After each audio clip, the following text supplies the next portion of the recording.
Skarsgård married? Because I want to know if, like, you're laying in bed with him at night and you go to tell him goodnight and he just comes back at you with the Pennywise voice. Good night, wifey. So the first time I watched this movie, I was like, this is a good-ass movie.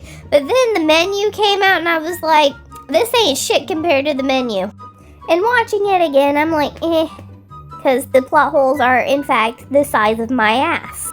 Number one, and the real big question is, she was staying in Detroit, from what I know is a pretty large city. Now, granted, I've only ever been to the airport, so I could be wrong.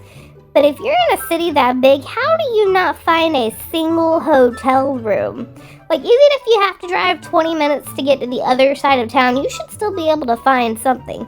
Like, that convention isn't taking up the entire city. And then when she tells the interview lady where she's staying, the lady just keeps questioning her about it. Like, instead of maybe recommending other hotel rooms, or at least telling her, hey, you should probably not stay in that part of the city. Like, why wouldn't you warn her? These are all issues that would have been completely resolved had she spent like maybe 20 minutes on like booking.com or something. I mean, she was already on her phone when she came in the house. She didn't try very hard. Which leads me to my next question. Now, presumably Bill Skarsgård got to the house while it was still daylight before test. He didn't look around and see that the place was completely abandoned except this one particular house. Actually, the more I think about it, the more I realize this might be a commentary on men and women's perspectives of danger. Because old Pennywise there couldn't figure out why she'd be worried about a whole room in a basement with a video camera and a bed in it.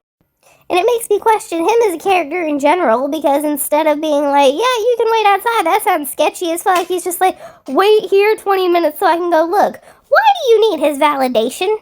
What particular set of skills does he have to rule out that they were keeping people hostage in this basement, rather than it just being some old shit?